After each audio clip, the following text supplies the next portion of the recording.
بسم اللہ الرحمن الرحیم الحمدللہ۔ آج ہماری تلاوت کا آغاز 27ویں پارے سے ہوا۔ اللہ کے فرشتے انسانی شکل میں حضرت ابراہیم علیہ السلام کی خدمت میں آئے، بیٹی کی خوشخبری سنائی۔ جب پتہ چلا بات کی وضاحت ہوئی کہ فرشتے ہیں تو حضرت نے پوچھا تمہارے آنے کا مقصد مہم کیا ہے، کیوں آئے ہو؟ تو کہنے لگے قوم لوط کی ہلاکت کا سامان لے کے آئے ہیں، ان کو آسمان سے پتھروں سے ہلاک کرنا ہے، ان کی بربادی کا فیصلہ ہوا ہے۔ تو فرشتوں نے حضرت ابراہیم کی سوال کا جواب دیا، اور پھر قوم عاد اور قوم سمود اور ان مختلف قوموں کی ہلاکت کا تذکرہ ہے۔ اللہ کی قدرت بڑی ہے، زمین و آسمان کا نظام بنایا ہے۔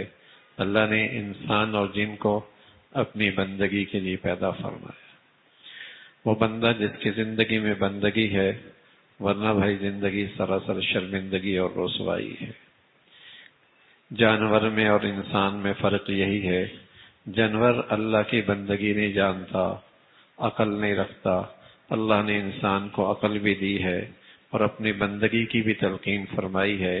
اگر یہ انسان اللہ کی بندگی نہیں کرتا، اللہ کہتا ہے یہ تو جانور ہے، اولئک الانعام، یہ تو کھانے پینے والا ایک جانور ہے، کھاتا ہے، پیتا ہے، سوتا ہے۔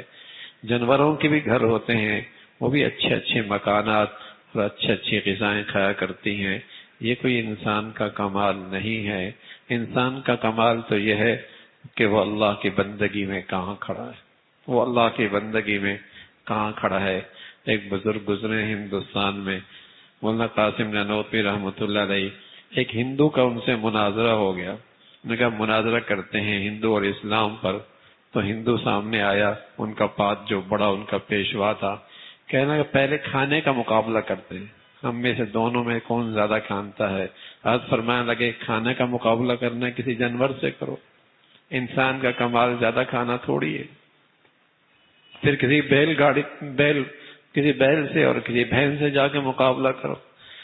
انسان کا کمال تو ہے اس میں بندگی کتنی بڑی ہے، اللہ کی بندگی کیسی ہے اس کی زندگی میں، یہ انسان کا کمال ہے۔ اچھا کھا لینا، اچھا پی لینا، پہن لینا، گھر بنا لینا، یہ کوئی تھوڑی انسان کا کمال ہے۔ شیر روز گوشت کھاتا ہے، اور بہت سارے جنگل کے درندے ایسے محفوظ جگہ ہیں کہ نہ گرمی سردی کا ان کا کوئی مسئلہ ہوتا ہے۔ تو یہ کوئی کمال نہیں، کمال ہے بندگی ہے۔ کون اپنی زندگی کے مقصد پہ ہے جس کے لیے اللہ نے اسے پیدا فرمایا ہے۔ کوئی چیز اپنے مقصد سے ہٹ جاتی ہے، بے قیمت ہو جایا کرتی ہے۔ بھائی اگر آپ بھینس کو دودھ کے لیے رکھیں اور دودھ نہ دے، اور مقصد کے نہ تو کیا خیال ہے، آپ اس کو رکھتے ہیں؟ کوئی چیز بھی اپنے مقصد سے ہٹ جائے، آپ اسے اپنے گھر میں نہیں رکھتے، اور آپ کی نظر میں وہ چیز گر جاتی، وہ قیمت نہیں رہتی۔ انسان کی قیمت کا تب تک ہے جب اس میں انسان کے اندر اللہ کی بندگی ہے۔ جب بندگی نہیں ہے، اللہ کی نظروں سے یہ گر جاتا ہے۔ تو انسان کی تخلیق، بندگی صرف نماز پڑھنے کا نام نہیں، یہ بھی خیال رکھیے، بندگی صرف نماز پڑھنے کا نام نہیں ہے۔ معاملات، معاشرت، خوشی غمی، ان سب میں اللہ کو راضی کرنے کا نام بندگی ہے۔ ہر جگہ زندگی کے اندر اسلام یہ نہیں کہتا کسی جنگل میں، کسی پہاڑ میں، کسی جنگل جس چاہ کے اکیلے بیٹھ کے بس ذکر و اذکار کرتے رہو، نہیں، انہی گلی بازاروں میں، انہی دفتری فیکٹریوں میں، انہی غمی خوشیوں کے اندر تم اللہ کی بندگی کرو، اور بس یہ دیکھ لو کہ اللہ کی چاہت اس میں کیسی ہے اور اللہ اس میں راضی کیسے ہوگا۔ یہ زندگی کا مقصد ہے۔ پھر سورہ طور کا تذکرہ ہے، کئی ساری قسمیں ہیں، اور قسموں کے بعد اللہ نے فرمایا اللہ کا عذاب آنے والا ہے، اللہ کا عذاب واقع ہونے والا ہے۔ اور پھر جبیر ابن مطعم رضی اللہ عنہ جو بعد میں صحابی بنے، پہلے مسلمان نہیں تھے، اپنا واقعہ بتاتے ہیں۔ فرمایا میں مدینہ منورہ آیا، اور بدر میں جو ہمارے قیدی گرفتار ہو گئے، اس سلسلے میں مذاکرات کے لیے میں مدینہ آیا مکہ سے۔ تو اس وقت اللہ کے نبی صلی اللہ علیہ وسلم سورۃ طور پڑھ رہے تھے، اور سورہ طور مغرب کی نماز میں پڑھ رہے تھے، اور اللہ کی یہ قسمیں، عربی تو جانتے تھے، قسمیں والطور وکتاب مسطور فی رق منشور والبیت المعمور والسقف المرفوع والبحر المسجود، یہ قسمیں ہیں اللہ کی۔ اور پھر اللہ نے کہا ان عذاب ربک لواقع، قسم اللہ کا عذاب آنے والا ہے۔ فرمانے لگی جب میں نے یہ سنی ایسا لگتا ہے میرے سینے سے دل نکلنے کو ہے، اور میرا دل پھٹنے کو ہے.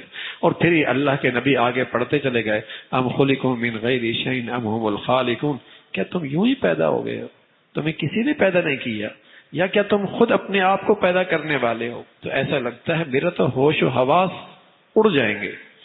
اور یہ قرآن کی آیتیں میرے دل پہ ایسی اثر کر گئی. میں آیا تو تھا قاصد بن کے, مذاکرت کرنے کے لیے ایک رہنما اور ذمہ دار اور ان کا ترجمان بن کے, لیکن میں نے آ کر کلمہ پڑھ لیا اور میں اسلام قبول کر لیا.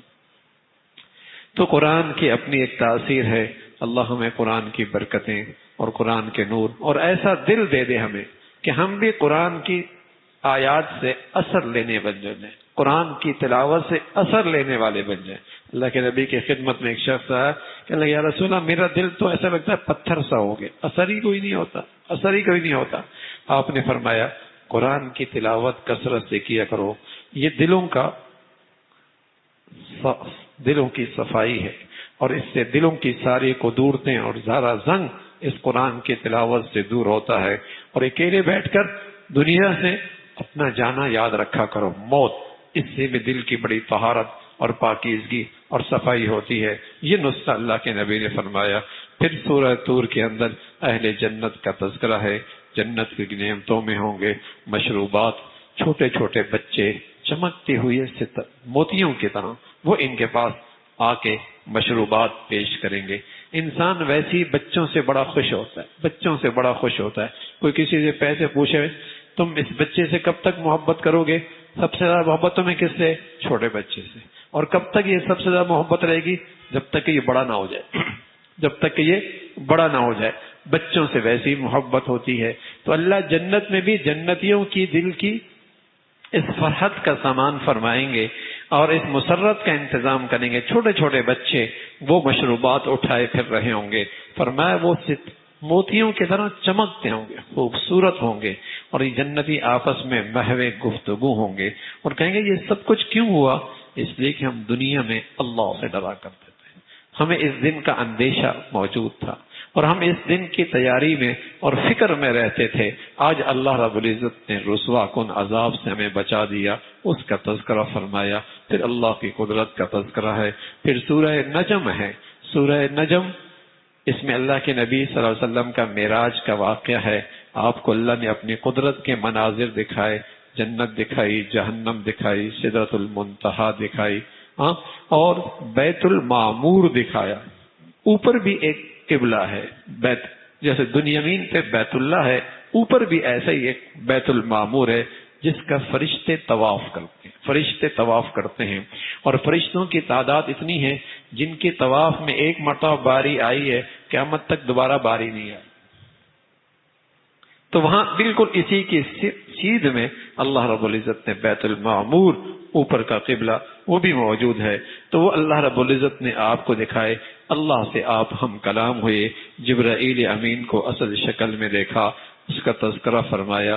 اور پھر اللہ کی قدرت ہے, زمین و آسمان کا یہ سارا نظام اللہ نے بنایا ہے. ابراہیم علیہ السلام بھی اللہ کے عہد کو پورا کرنے والے تھے. قوم عاد اور سمود نے جب پیغمبروں کی تکذیب کی, اللہ نے انہیں ہلاک کیا. قرآن سے بڑھ کر سچی کتاب اور کون سی ہوگی؟ اس کی بندگی کرو, اس ذات کی اطاعت کرو. پھر سورہ قمر کا تذکرہ ہے. قمر چاند کو کہتے ہیں. اور اس سورت کے آغاز فرمایا اقتربت الساعہ, قیامت قریب آ گئی ہے. آپ کا دنیا میں تشریف لانا اور اس سے پہلے کی جو دنیا کی عمر تھی اور آپ کے آنے کے بعد جو دنیا کی عمر ہے وہ اس کے مقابلے میں بہت تھوڑی ہے. اور آپ بھی جانتے ہیں جب مجلس سج جائے اور آخر میں مہمان خصوصی آ جائے تو کیا مطلب ہے؟ نشست برخاست ہونے والی ہے. اس پوری کائنات کے سارے نظام میں اللہ کے نبی اس کائنات کے مہمان خصوصی تھے.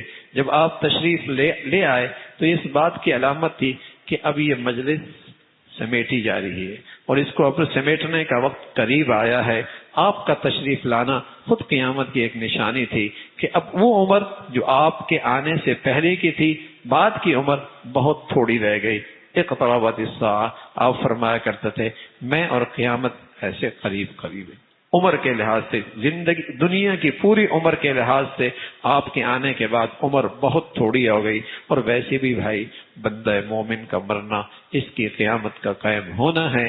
آپ فرمایا کرتے تھے من مات فقد قامت قیامہ، جو مر گیا اس کی قیامت تو ہو گئی، اس کی قیامت تو، جو مر گیا اس کی قیامت تو ہو گئی. اب تو وہ سوتا رہے گا، لیٹا رہے گا قبر میں، اور پھر قیامت پتہ ہی نہیں چلے گا کتنے عرصے، کہے گا ایک دن آدھا دن میں تو سویا اور ٹھہرا قبر کے اندر، ایسا طویل وقت پتہ ہی نہیں لگے گا. اس کا موت تو مرنا ہی اس کی قیامت ہو گئی، اس کا تذکرہ. پھر چاند کا 2 ٹکڑے کا ہو جانا. مشرک مکہ کا کہا کرتا اب اللہ کے رسول کوئی معجزہ اس چاند کو 2 ٹکڑے کر دیں. اگر آپ واقعی اللہ کے نبی ہیں، اللہ کے نبی صلی اللہ علیہ وسلم نے اشارہ کیا 2 ٹکڑوں میں، 2 حصوں میں چاند تقسیم ہو گیا. لیکن ضد بھی بڑی بری چیز ہے، ضد بھی بڑی چیز ہے، اور مفاد پرستی بھی بڑی بلا ہے، تکبر بھی بڑی مصیبت ہے.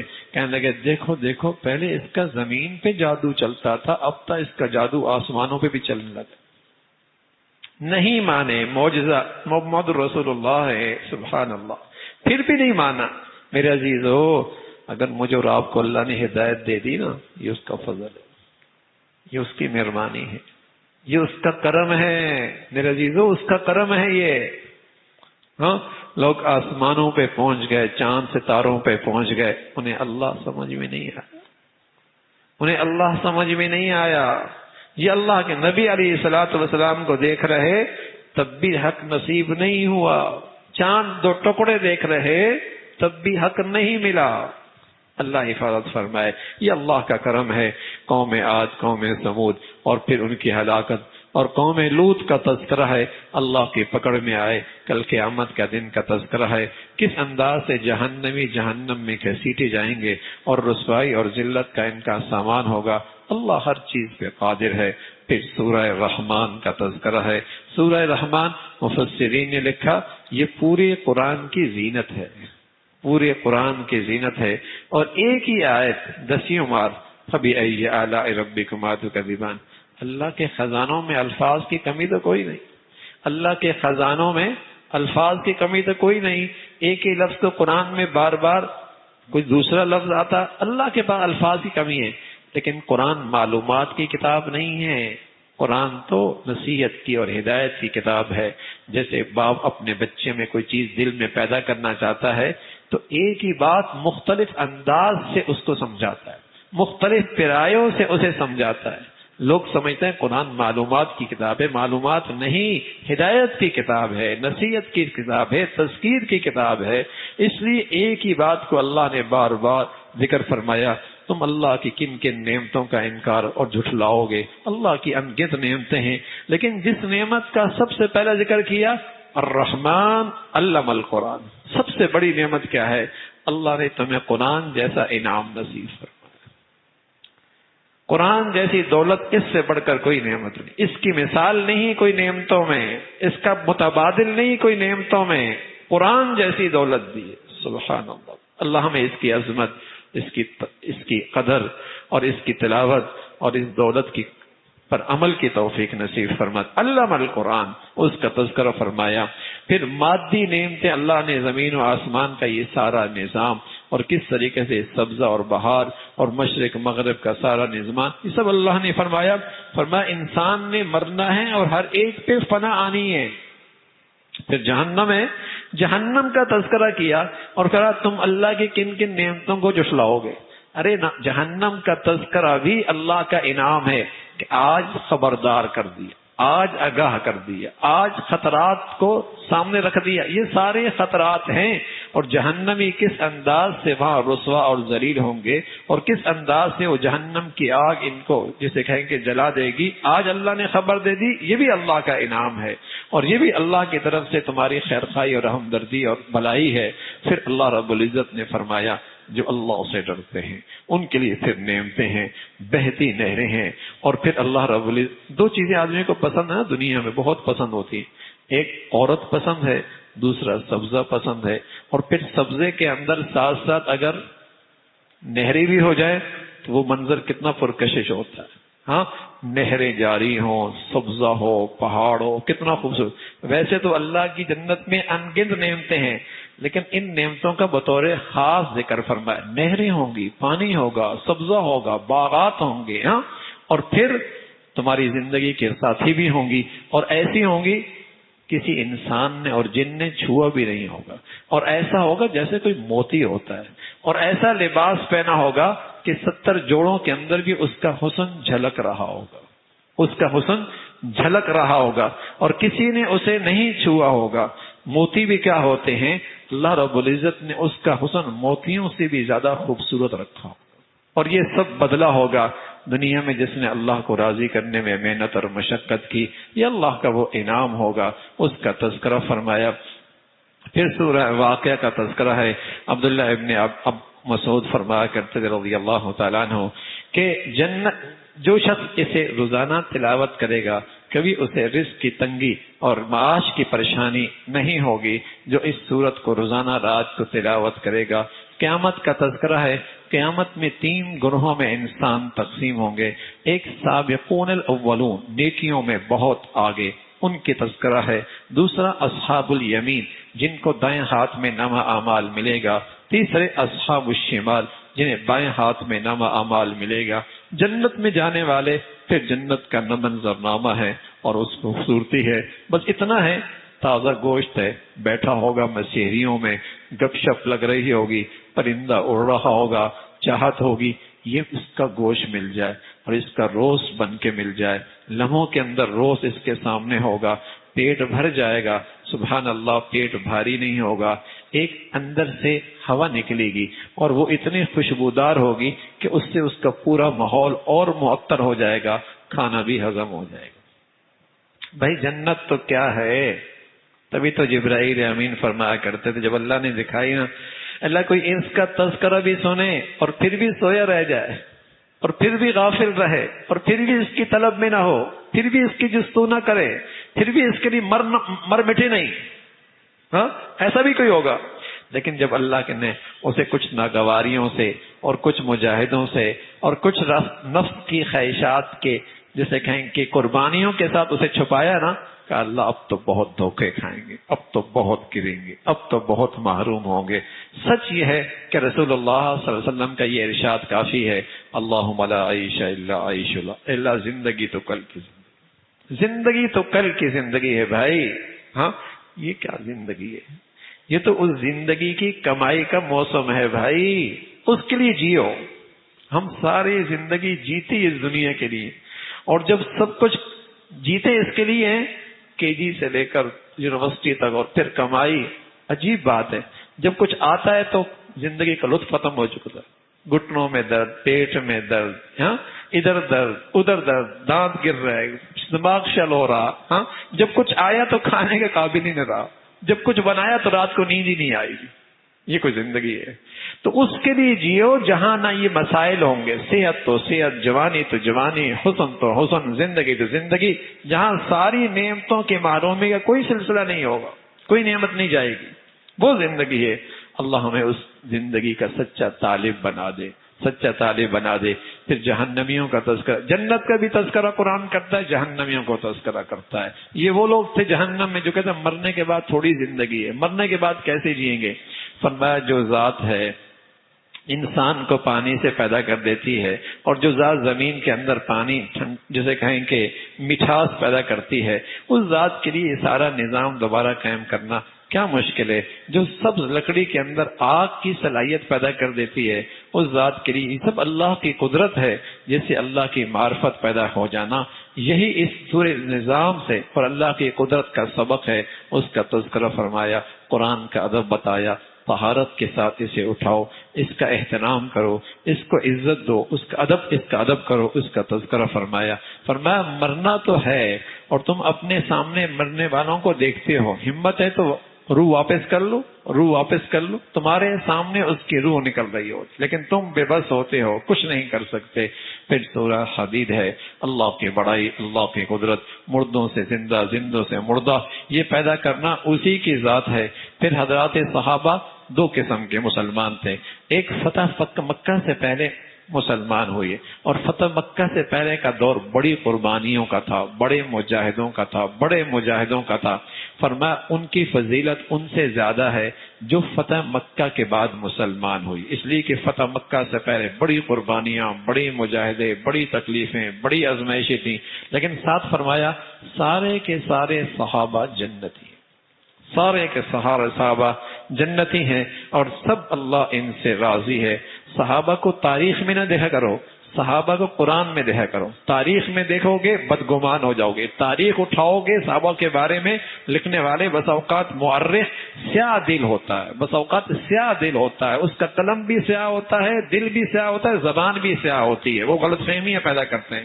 صحابہ کی عظمت دیکھنی ہے تو قرآن دیکھو. قرآن صحابہ کے بارے میں کہتا ہے صحابہ سارے کے سارے جنتی ہیں. پھر اللہ رب العزت نے اہل ایمان کا تذکرہ فرمایا کہ یہ اپنے ایمان کے نور کی وجہ سے آخرت کی ساری گھاٹیوں سے آسانی کے ساتھ گزر رہے ہوں گے. اور منافق کہیں گے ٹھہرو ٹھہرو، ہمیں بھی تمہارے نور سے کچھ استفادہ کرنا ہے، کچھ گھاٹیاں ہمارے لیے مشکل ہو رہی ہیں. تو ان سے کہا جائے گا یہ نور یہاں نہیں ملتا، یہ دنیا میں ملتا تھا، لیکن دنیا نے تمہیں غافل کر رکھا تھا. یہ کہنا تھا کہ بیچ میں پردہ حائل ہوگا اور وہ جہنم میں جا گریں گے. اہل جنت کے لیے جنت ہے اور جنت کا مل جانا بہت بڑی کامیابی ہے. پھر اللہ رب العزت نے اہل ایمان کو تنبیہ فرمائی، ایمان والوں وہ کب وقت آئے گا جب تمہارے دل اللہ کی عظمت اور اس کی بڑائی کے سامنے پس جائیں گے اور تمہارا دل اللہ کے خوف سے اثر لے گا. وہ کب وقت آئے گا؟ حضرت فضیل رضی اللہ رحمۃ اللہ علیہ بہت بڑے اللہ کے ولیوں کے سرتاج گزرے ہیں، لیکن ان کی زندگی کا آغاز بڑا عجیب تھا. ڈاکو تھے، ڈاکہ مارنے کے لیے گئے، ایک گھر پہ پھلانگنے لگنے، دیوار پہ چھلانگ لگانے لگے. اندر ایک بیٹی قرآن کی تلاوت کر رہی تھی اور یہی آیت پڑھ رہی تھی، الم یأن للذین آمنوا ان تخشع. وہ سحری کا وقت تھا اور بچی کچھ اس انداز سے پڑھ رہی تھی، عربی جانتے تھے. یہ آیت سنتے ہی دل کی کائنات بدل گئی، دل کی دنیا بدل گئی. فوراً کہنے لگے بلا یا ربنا، بلا یا رب، اے اللہ وہ گھڑی آ گئی اور تیرا خوف نے میرے دل کی دنیا میں اس کا سارا زنگ دور کر دیا. ایسی توبہ کی ولی نہیں بنے، ولیوں کے سرتاج بنے. بس اوقات آدمی کہتا ہے میرے تو بہت گناہ ہیں، میرا کیا بنے گا، میں نے تو بہت سیائیاں کی ہیں، بہت غلط کیا ہے. میرے عزیزو، جس کریم داتا سے ہمارا واسطہ ہے نا، اس کی رحمت کا ٹھکانہ کوئی نہیں ہے. جس کریم مولا سے ہمارا واسطہ ہے اس کی رحمت کا ٹھکانہ کوئی نہیں ہے. بس اوقات بڑے سے بڑے گناہ کار توبہ کر لے اللہ کا ولی بن جاتا ہے اور بہت سارے رسمی مسلمانوں سے بہت آگے نکل جاتا ہے. اس کے در پہ تو سچی ندامت اور شرمندگی کی قدر و قیمت ہے. اس کا تذکرہ فرمایا. پھر اہل ایمان کو تلقین فرمائی یہ دنیا چند روزہ ہے، یہ کھیل تماشا ہے. تمہاری زندگی کے مختلف ادوار آتے ہیں.